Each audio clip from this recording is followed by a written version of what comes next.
मित्रों, आज जब हम अपने देश के हालात और वर्तमान परिस्थिति पर नजर डालते हैं तो एक ख्याल मन में आता है, और वो ये कि वर्षों तक भ्रष्टाचार और एक ही परिवार की मनमानी के बोझ तले दबे हुए इस देश के लिए अब निर्णायक समय आ चुका है।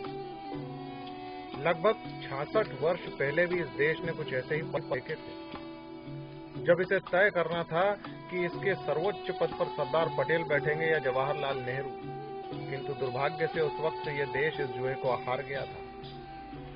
2014 हमारे देश के लिए फिर से ऐसा निर्णायक समय लेकर आया है, लेकिन अब ना तो ये जुआ है और ना ही हिंदुस्तान किसी दुर्भाग्य से ग्रसित है। लगातार चुनौतियों और अंदरूनी समस्याओं से निपटते रहे भारत की राजनीतिक आकाश में अब लगता है कि सूर्योदय का समय आ चुका है। ऐसा लगता है कि वंशवाद, भ्रष्टाचार और स्वार्थपरकता से धूमिल हुई शासन व्यवस्था से अब इस देश को निजात मिल जाएगी। जब से नरेंद्र मोदी ने भारत की राजनीति में अपना परिचय दिया है, भारतीय जनता में आशा और उत्साह का संचार हुआ है। भारतीयों को ही नहीं बल्कि अन्य देशों को भी लगता है कि अब भारत विश्व की महाशक्ति बनने की राह पर आगे बढ़ सकता है। यदि देश की लगाम नरेंद्र मोदी के हाथ में दे दी जाए तो निश्चित ही ऐसा संभव है। लोग नरेंद्र भाई में सरदार पटेल की तरह दृढ़ता और संकल्प देख रहे हैं। किंतु मित्रों, पिछले छोटे से समय काल में ही भारतीय राजनीति में कुछ बदलाव तेजी से आए हैं। ऐसे समय में जबकि देश अपने स्वर्णिम दिनों के लौटने की प्रतीक्षा कर रहा है, तभी भारत की राजनीति में अरविंद केजरीवाल का उदय होता है और राजनीतिक रूप से परिपक्व इस देश में थोड़े ही समय में यह आदमी सत्ता के गलियारों में भी पहुंच जाता है। बड़ा ही आश्चर्यजनक घटनाक्रम लगता है ये। इससे भी आश्चर्यजनक बात यह है कि एक ओर तो यह व्यक्ति ईमानदारी की वकालत करता है और दूसरी ओर उन नरेंद्र भाई का विरोध करता है जिन्होंने देश में सुशासन का उदाहरण स्थापित किया, गुजरात में विकास की ऐसी परिभाषाएं लिखी कि विश्व की आंखें चौंधिया गई। और इसके उलट ये व्यक्ति उस कांग्रेस के साथ गलबहियां भी करता है जिसने भ्रष्टाचार के नए नए कीर्तिमान रच दिए। उन लोगों के समर्थन से सरकार बना देता है जो स्वयं घोटालों के पहाड़ पर सबसे ऊंचे बैठे हुए हैं। ये उतना सहज नहीं है जितना कि दिखाई पड़ रहा है। इसलिए आइए दोस्तों, इन केजरीवाल की सच्चाई को ठीक से जानने का प्रयास करते हैं। वास्तव में भारत की उभरती हुई ताकत पश्चिमी देशों के लिए एक बड़ी चुनौती बन रही है और विश्व में इन पश्चिमी देशों की ठेकेदारी को नुकसान न पहुंच जाए, इसलिए वे हर संभव प्रयास कर रहे हैं। अरविंद केजरीवाल वास्तव में इन्हीं यूरोपीय देशों का एक छुपा हुआ एजेंडा है, जिसकी सहायता से अमेरिका ने भारतीय नौजवानों में बढ़ती हुई क्रांतिकारी भावना और राष्ट्रवादिता का जो गुबार उठ रहा था उसको ईमानदारी के नाम पर दबाने का काम किया और राजनीतिक विरोध के नर्म आंदोलन की मदद से उससे ठंडा करने का प्रयास किया। तो आज इन केजरीवाल की ईमानदारी का नमूना भी देख लिया जाए। ये जो अरविंद केजरीवाल हैं, इन्होंने लगभग 20 वर्षों तक भारतीय रेवेन्यू सर्विस में ऑफिसर की हैसियत से काम किया। भारत सरकार की नौकरी में रहते हुए अरविंद केजरीवाल के कुछ 20 वर्षों में इनका तबादला कभी भी दिल्ली के बाहर नहीं हुआ, जबकि भारतीय रेवेन्यू सर्विस के नियम के अनुसार कोई भी IRS ऑफिसर 3 वर्षों से अधिक एक ही जगह पर नहीं रह सकता। क्यों भाई, इन महाशय पर इतनी मेहरबानी क्यों? और तो और यहाँ तक कि इनकी पत्नी जो IRS ऑफिसर ही हैं और उनका भी कभी दिल्ली से बाहर तबादला नहीं हुआ। ये बात तो आप भी बड़े अच्छे से जानते होंगे कि एक ईमानदार ऑफिसर जो अपने काम में पारदर्शिता लाना चाहता हो और अपराधियों के खिलाफ कदम उठाने की इच्छा रखता हो, अपने बड़े अधिकारी और नेताओं के गुस्से का सामना उसको करना ही पड़ता है। इसलिए ये और भी ज्यादा आश्चर्यजनक बात लगती है कि इतने ईमानदार केजरीवाल जैसा कि वो दावा करते हैं, उनका कभी भी तबादला ही नहीं किया गया, जबकि दिल्ली एक प्राइम लोकेशन यानी अत्यंत ही मलाईदार जगह है। दोस्तों, इस पूरे गड़बड़ झाले के बीच 20 वर्षों के अंतराल के बाद एक बार केजरीवाल का तबादला हुआ और वो भी कोई छोटी जगह नहीं, बल्कि ऐसी ही मलाईदार जगह चंडीगढ़ थी। इसके बावजूद भी केजरीवाल ने इस तबादले को भी रुकवाने के प्रयास किए और राष्ट्रीय सलाहकार परिषद की अध्यक्षा सोनिया गांधी और उस समय के वित्त मंत्री से इन्होंने सिफारिश तक की थी। एक सरल और ईमानदार आदमी से ऐसी सिफारिशों की अपेक्षा तो नहीं होती दोस्तों। वो तो अपने सिद्धांतों पर आंच नहीं आने देता और तबादलों से न डरते हुए अपने काम में लगा रहता है। लेकिन इसके उलट केजरीवाल सब कुछ छोड़कर छुट्टी पर चले गए। तो मित्रों, साफ है कि केजरीवाल इतने समय तक दिल्ली में बिना किसी समस्या के नौकरी में बने रहे, इसका केवल यही अर्थ है कि वो कभी भी अफसरशाहों और नेताओं के लिए और भ्रष्ट लोगों के लिए खतरा नहीं बन सके। एक IRS ऑफिसर के रूप में उन्होंने ये खुद स्वयं ही स्वीकारा है कि एक तो उनका स्टाफ पैसे खाता था, लेकिन ये सब जानते हुए भी उन्होंने कभी आवाज नहीं उठाई। दोस्तों, हमारे देश में ईमानदारी के मारे हुए कुछ अभागे लोग चर्चित हो गए हैं, जिन्होंने अपनी ईमानदारी के साथ कभी समझौता नहीं किया और राजनीतिक प्रताड़नाओं को सहते रहे। हम थोड़ा सा याद करें अरुण भाटिया जी को, GP खरनार जी को, अशोक खेमका को याद करें। इन जैसे ईमानदारी से काम करने वाले अफसरों को कितनी समस्याओं और तबादलों का सामना करना पड़ता है। अशोक खेमका के CSS ऑफिसर के रूप में 19 वर्षों के कार्यकाल में कुल 43 तबादले हुए। आप सोच सकते हैं 43 तबादले मात्र 19 वर्षों में। क्यों? क्योंकि उस व्यक्ति ने ईमानदारी से अपना काम किया। नीरज कुमार को अपने 15 वर्षों के कैरियर में 7 वर्षों का सस्पेंशन और 15 तबादलों का सामना करना पड़ा था, क्योंकि उन्होंने रक्षा विभाग में हुए बड़े भ्रष्टाचार की पोल खोलने में सहायता की थी। उन्होंने भारत में डच NGO के द्वारा अमेरिकी गुप्तचर एजेंसी CIA की गतिविधियों का पर्दाफाश किया था और आतंकवादियों के समर्पण के नाम पर सरकारी खजाने में लूट, पेंशन घोटाला और आसाम में सीक्रेट किलिंग का खुलासा कर दिया था। और एक तरफ हमारे अरविंद केजरीवाल हैं। अरविंद केजरीवाल का कार्यकाल बड़ा ही सरल रहा। सरकार इन्हें क्या परेशान करती, खुद इन्होंने ही अपने दायित्व का निर्वहन नहीं किया। सन 1992 में इन्होंने इंडियन रेवेन्यू सर्विस की नौकरी स्वीकार की। नवंबर 2000 से अक्टूबर 2002 तक पूरे 2 वर्षों के लिए इन्होंने अचानक अपनी नौकरी से एक बॉन्ड भरकर अध्ययन हेतु अवकाश ले लिया। इस पूरे समय 2 साल तक अवकाश पर रहने के बावजूद भी केजरीवाल अपना वेतन लेते रहे थे। उस वक्त हमारे सिद्धांतवादी केजरीवाल को यह ख्याल नहीं आया कि बिना काम किए यदि वो वेतन ले रहे हैं तो ये कहीं देश के पैसे का दुरुपयोग तो नहीं है। मित्रों, इस वेतन के लिए इन्होंने सरकार से अनुबंध किया था कि अवकाश से लौटने के बाद कम से कम 3 वर्षों तक वे अपनी सेवाएं सरकार को देंगे, नौकरी नहीं छोड़ेंगे। 2003 में इन्हें जॉइंट कमिश्नर के रूप में पदोन्नति भी मिल गई, लेकिन 2004 में फिर अचानक ये छुट्टी पर चल दिए और फिर अनुबंध के बावजूद वापस नौकरी पर नहीं आए। और जब अनुमान लगा कि अब पानी सर के ऊपर हो गया है, अब इससे ज्यादा ऐसा चलेगा नहीं, अब ऐसे बेवकूफ नहीं बनाया जा सकेगा, तो सन 2006 में इन्होंने अपनी नौकरी से इस्तीफा दे दिया। क्या ये एक ईमानदार अफसर के लक्षण है? अपने कर्तव्य से भागना, अपने किए हुए वादों को तोड़ देना, क्या यही अरविंद केजरीवाल की सिद्धांतवादिता है, या यही इनका असली चाल, चरित्र और चेहरा है? जब केजरीवाल वेतन लेते हुए छुट्टी पर चल रहे थे, उन्हीं दिनों उन्होंने मनीष सिसोदिया के साथ RTI कैंपेन के लिए परिवर्तन नाम की संस्था का गठन भी कर लिया था। और दोस्तों, वहां से भी आर्थिक लाभ उठाना प्रारंभ कर दिया। अब आपको एक जानकारी दूं कि 10 मार्च 2009 तक परिवर्तन की साइट के अनुसार ये जो परिवर्तन संस्था इन्होंने मनीष सिसोदिया के साथ बनाई थी, ये संस्था NGO के रूप में रजिस्टर्ड ही नहीं थी। इसकी वेबसाइट में ही कहा गया था कि परिवर्तन कोई NGO नहीं है साहब, ये लोकतांत्रिक मूल्यों को मजबूती देने के लिए जनता का आंदोलन है और परिवर्तन किसी भी नियम के अंतर्गत समिति की तरह या ट्रस्ट की तरह या कंपनी की तरह रजिस्टर्ड नहीं है और आयकर के संदर्भों में भी ये मात्र लोगों का समूह है। ये जानकारी इंटरनेट पर भी देखी जाती है। अब सवाल ये उठता है कि यदि परिवर्तन एक रजिस्टर्ड संस्था नहीं थी, तो भी इस संस्था ने बिना किसी भारतीय रजिस्ट्रेशन के विश्व बैंक का प्रोजेक्ट कैसे स्वीकार कर लिया?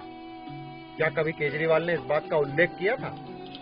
और दोस्तों, इस बात की पुष्टि करनी हो तो वर्ल्ड बैंक की report social accountability stock taking exercise for south and east Asia, इस नाम से वर्ल्ड बैंक की रिपोर्ट है।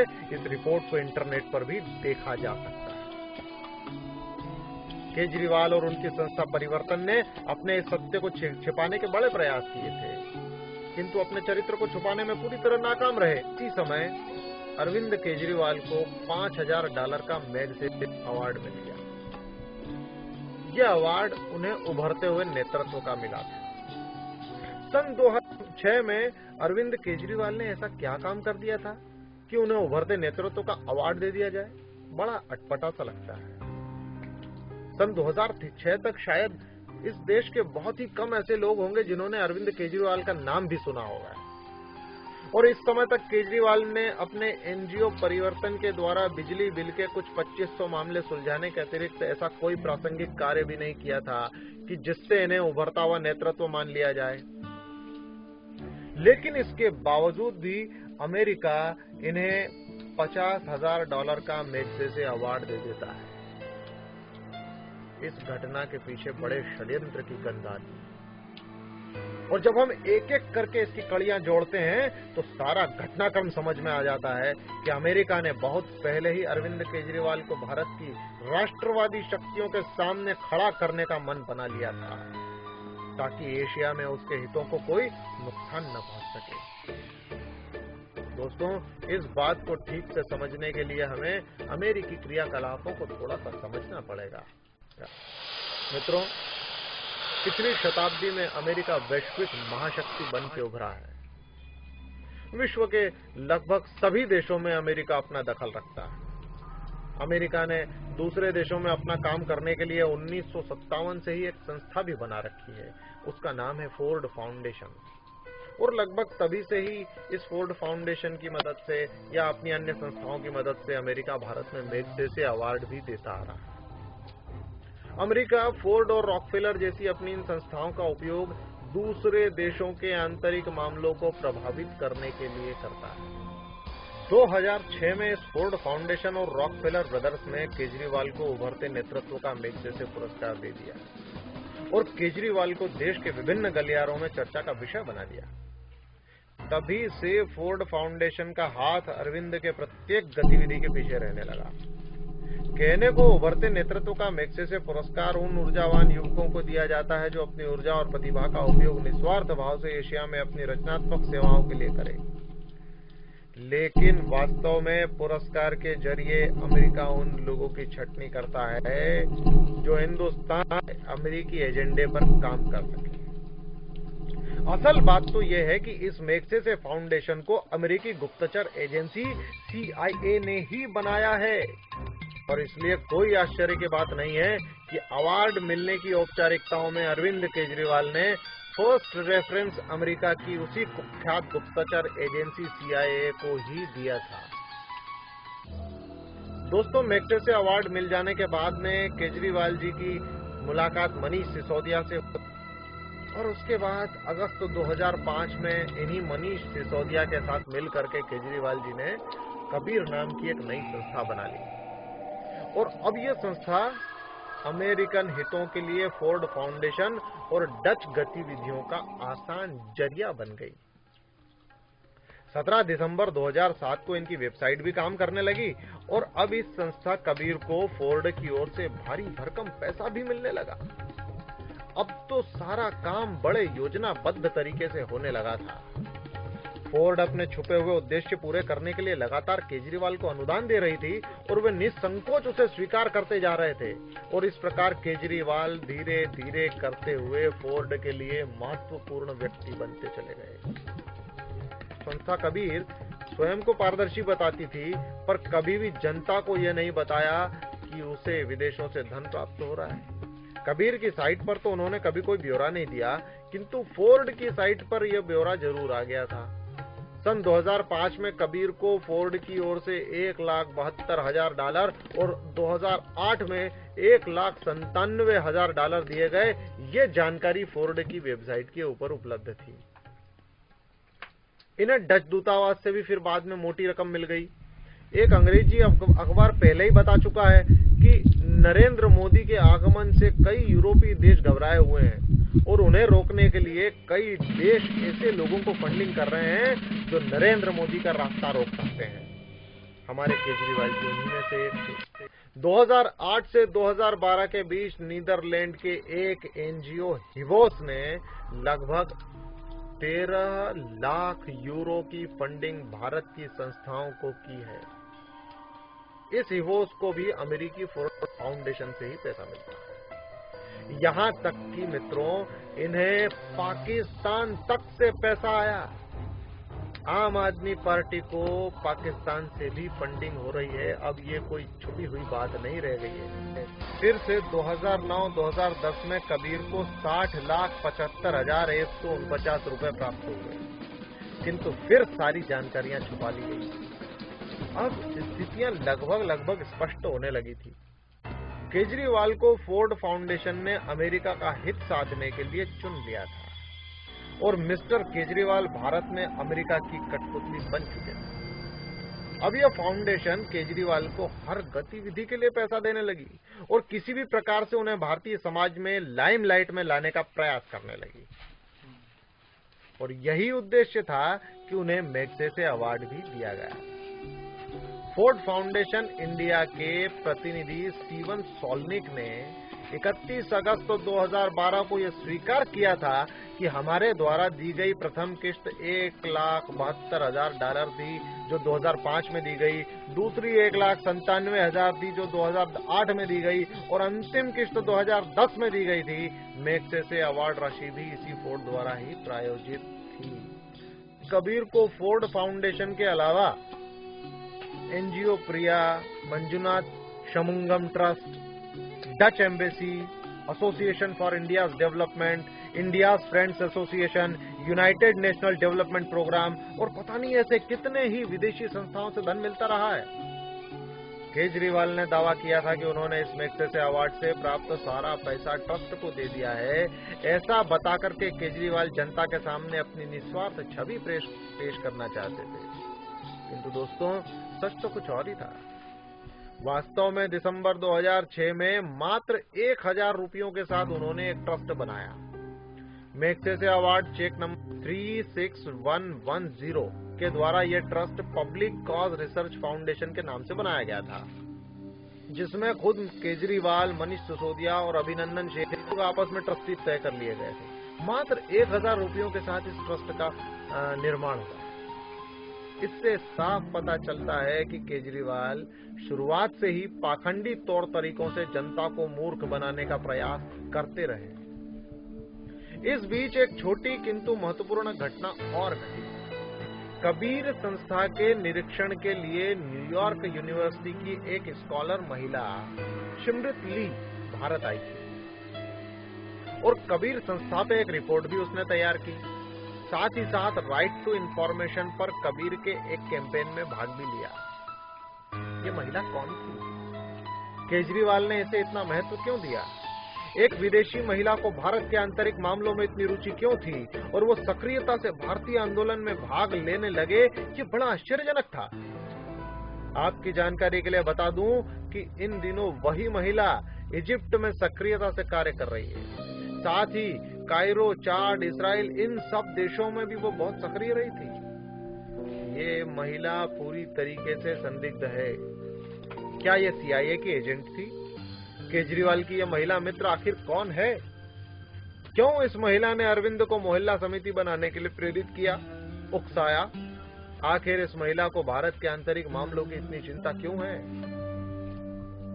और दूसरी बात, अमेरिका केजरीवाल के कामों में इतना पैसा क्यों लगा रहा है? विदेशी संस्थाएं केजरीवाल को पैसा दे रही है, उसे वैचारिक सहयोग दे रही है, सरकारी नौकरी में रहते हुए भी अवार्डों से नवाज रही है। आखिर इसका कारण क्या है?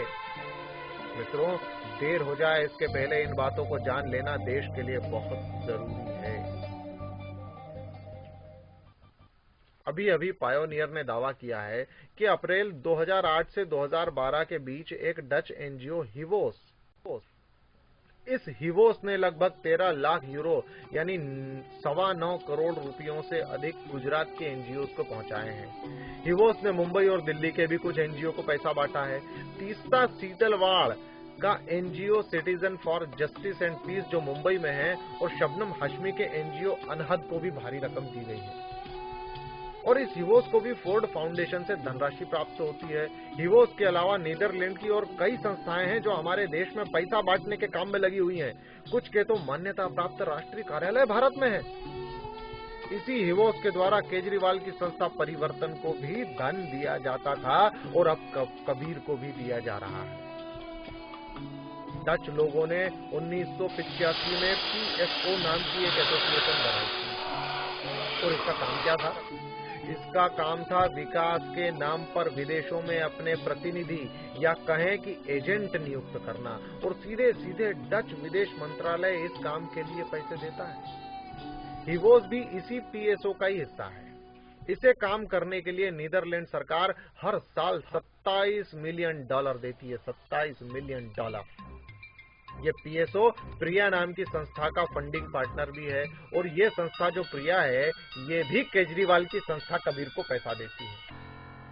इस तरीके से देखा जाए, बारीक नजर से देखा जाए, तो ये सारे डच एनजीओ, डच सरकार, फोर्ड फाउंडेशन, CIA और केजरीवाल, ये सब आपस में गुथे हुए हैं।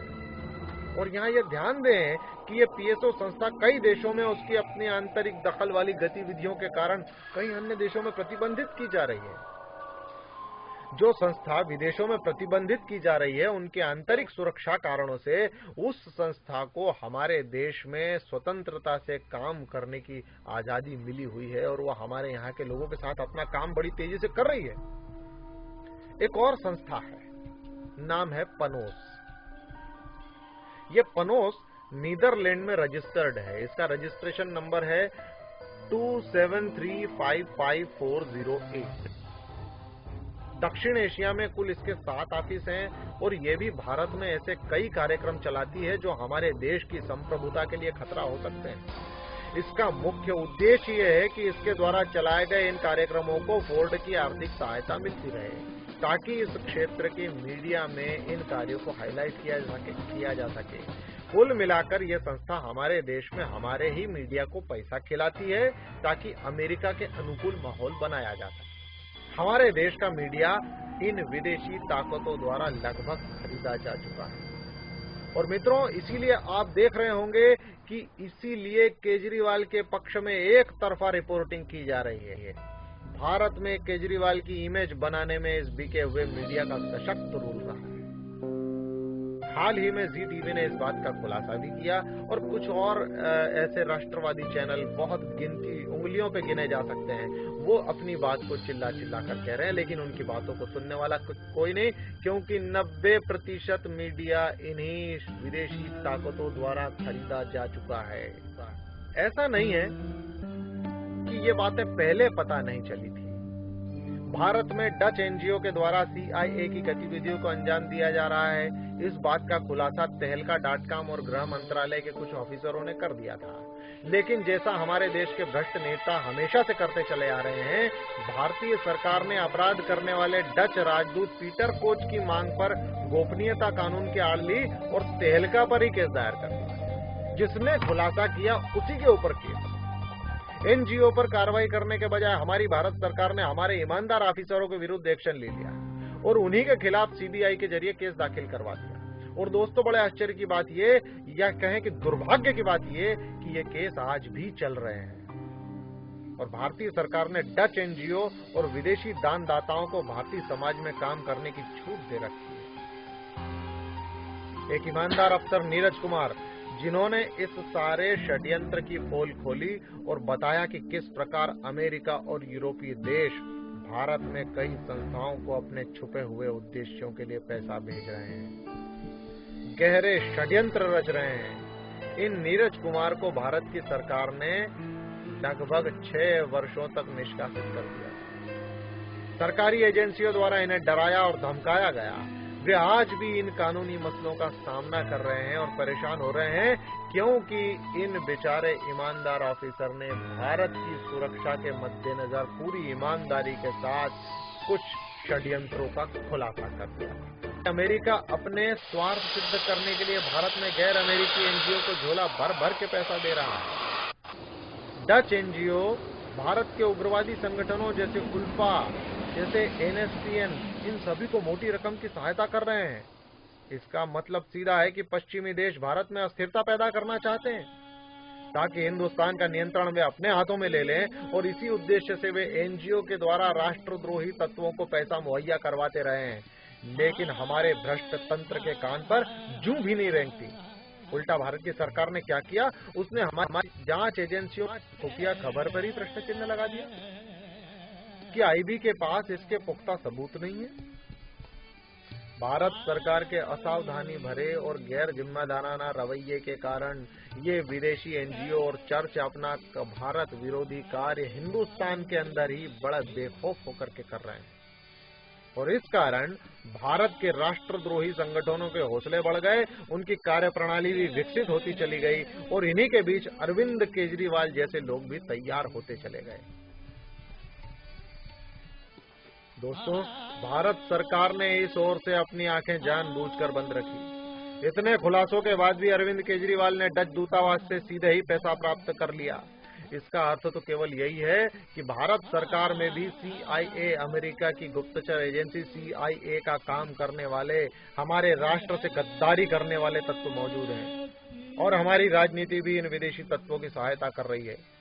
सन 2000 के बाद इस काम में अमेरिका के सहयोगी नॉर्वे और डेनमार्क जैसे अन्य स्कैंडिनेवियन देश भी आ गए, और इस सब का उद्देश्य एक ही था कि भारत के शांतिपूर्ण विकास और महाशक्ति बन जाने के रास्ते को रोक देना, यानी कि भारत में नरेंद्र मोदी नाम के सूर्योदय को रोक देना। यानी नरेंद्र मोदी सत्ता में आते हैं, ये देश जानते हैं कि भारतीय उद्योग विकसित होकर विदेशी कंपनियों को टक्कर देने लगेंगे। नरेंद्र मोदी यदि सत्ता में आते हैं तो मिशनरियों का काम रुक जाएगा।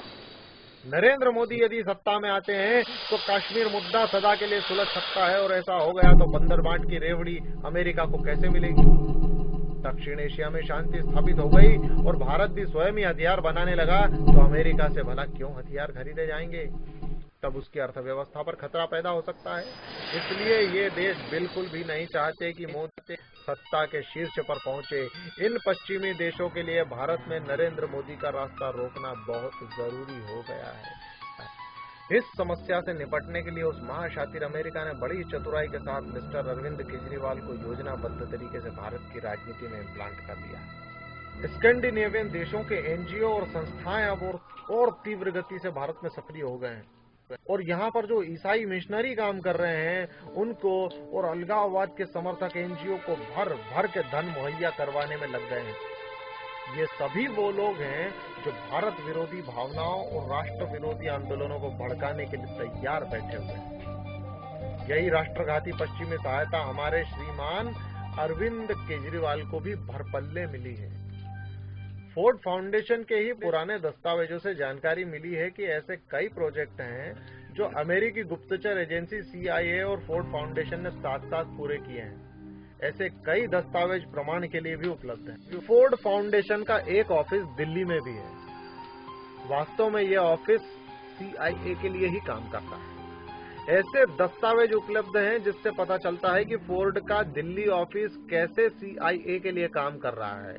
हमेशा से ही कैसे अमेरिका अपनी गुप्तचर एजेंसी CIA के द्वारा फोर्ड की सहायता से पूरे एशिया पर नजर रखता आया है, और हमारे नेता जो हैं वो शुतुरमुर्ग की तरह अपनी गर्दन अमेरिकन रेत में दबा करके बैठे हुए हैं। ये फोर्ड फाउंडेशन साउथ एशिया में किस प्रकार से सक्रिय है, इसका अंदाजा आप इस बात से लगा सकते हो कि एक डॉक्टर गौहर रिजवी नाम का व्यक्ति, जो फोर्ड फाउंडेशन दिल्ली का भारत में अध्यक्ष था, अब वही व्यक्ति बांग्लादेश के प्रधानमंत्री के अंतर्राष्ट्रीय मामलों का सलाहकार है। ये फोर्ड फाउंडेशन सारे कोरिया, वियतनाम और इराक की तर्ज पर अब हमारे देश की राजनीति को मॉनिटर कर रहा है, उसको प्रभावित करने की कोशिश कर रहा है।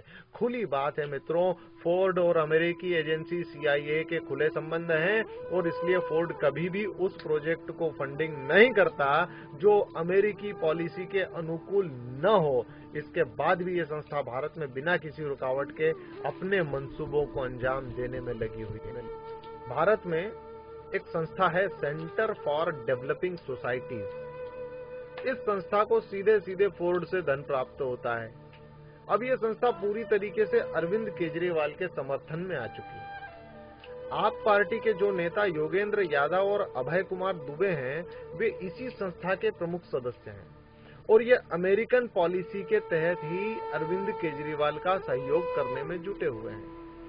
JNU के एक प्रोफेसर हैं आनंद कुमार, जो अरविंद केजरीवाल के साथ आए हैं। वो भी 1985-86 में फोर्ड का हिस्सा रह चुके हैं। अभी अभी मेधा पाटकर केजरीवाल का समर्थन कर रही है और ये भी वही महिला है जिसने अफजल गुरु और कसाब के लिए पिटीशन दायर की थी कि इन्हें माफ कर दिया जाए और ये चिल्ला चिल्ला कर कहती है कि कश्मीर को हिंदुस्तान से अलग कर दिया जाना चाहिए और इसने भी आज आम आदमी पार्टी की सदस्यता ग्रहण कर ली है। इस मेधा पाटकर के NGO को भी मित्रों भरपूर अमेरिकी पैसा ही आता है। इन्फोसिस के सह संस्थापक NR नारायण मूर्ति तो फोर्ड फाउंडेशन के ट्रस्टी ही हैं और इस नाते इन्होंने भारत में केजरीवाल का समर्थन भी कर दिया है।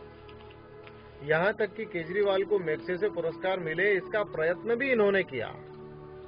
इन्फोसिस के ही V बालकृष्णा हैं जिन्होंने आप पार्टी की सदस्यता ले ली है। इन्फोसिस के नंदन नीलेकनी भी केजरीवाल के समर्थन में ताल ठोक रहे हैं। कुल मिलाकर इन्फोसिस का पूरा तंत्र भारत में अरविंद केजरीवाल को प्रोत्साहित करने में लगा हुआ है और ये सब लोग आपस में मिलकर के अमेरिका और फोर्ड के एजेंडे को मजबूत कर रहे हैं। आपको फोर्ड और केजरीवाल के बीच एक कड़ी को और बताता हूं। भारत के एक पूर्व एडमिरल रामदास, इनको भारत और पाकिस्तान के बीच शांति के लिए नागरिक अनुबंध करने का प्रयास करने के लिए शांति और वैश्विक समझ का मैग्सेसे अवार्ड दिया गया। साथ ही ये रामदास जी कुछ लोगों के साथ मिलकर भारत के परमाणु कार्यक्रम का विरोध भी करते हैं जो फोर्ड की निगरानी में हो रहा है। 16 नवंबर को अरविंद केजरीवाल ने इन्हीं रामदास के साथ जाकर के दिल्ली विधानसभा का पर्चा भरा था और जब केजरीवाल सरकार बनाने के लिए जनता से समर्थन मांग रहे थे तब भी यही रामदास इनके साथ खड़े थे। अब दूसरी मजे की बात तो यह है कि फोर्ड फाउंडेशन दिल्ली का जो ऑफिस है उसकी वर्तमान प्रतिनिधि कविता N रामदास है और ये कविता जी भी इन्हीं रामदास की सबसे बड़ी बेटी हैं। रामदास भी केजरीवाल की ही तरह मैग्सेसे अवार्डी हैं।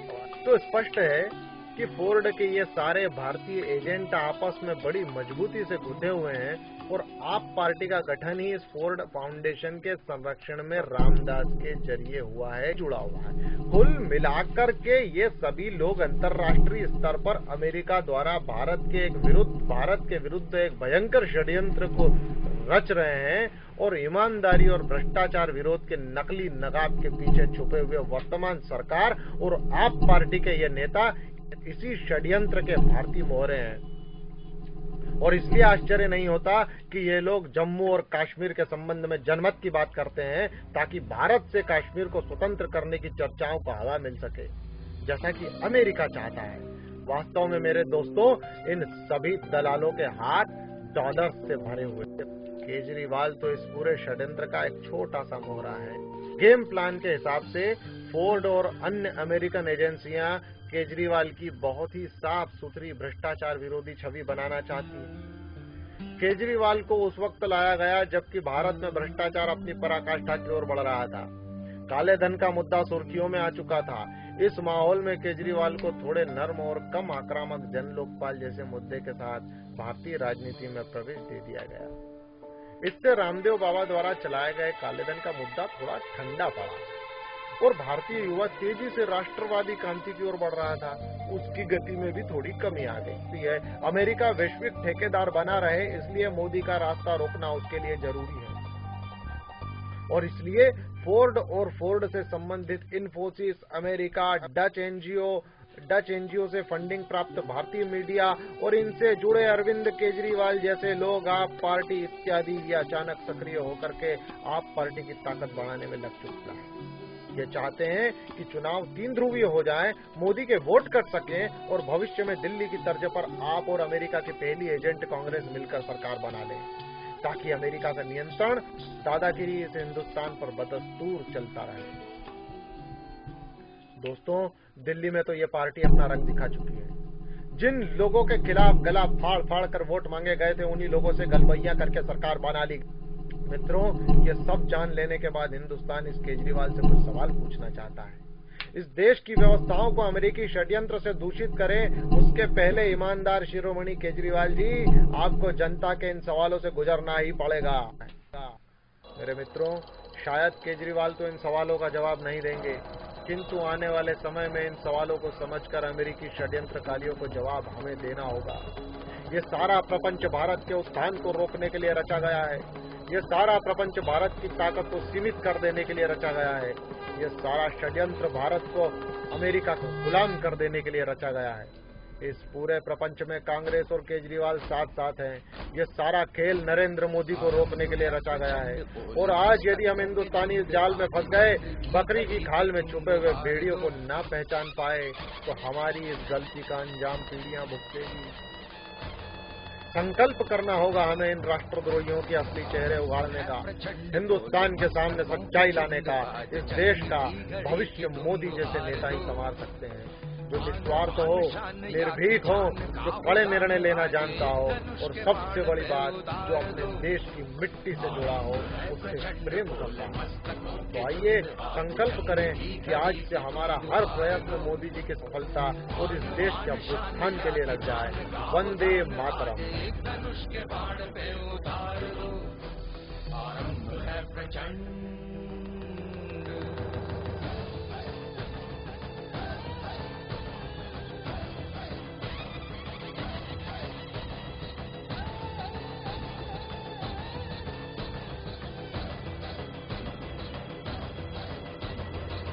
करे सो प्राण दे, जो मन करे सो प्राण ले, वही तो एक सर्वशक्तिमान है। मन करे सो प्राण दे, जो मन करे सो प्राण ले, वही तो एक सर्वशक्तिमान है। विश्व की पुकार है, ये भागवत का सार है कि युद्ध ही तो वीर का प्रमाण है।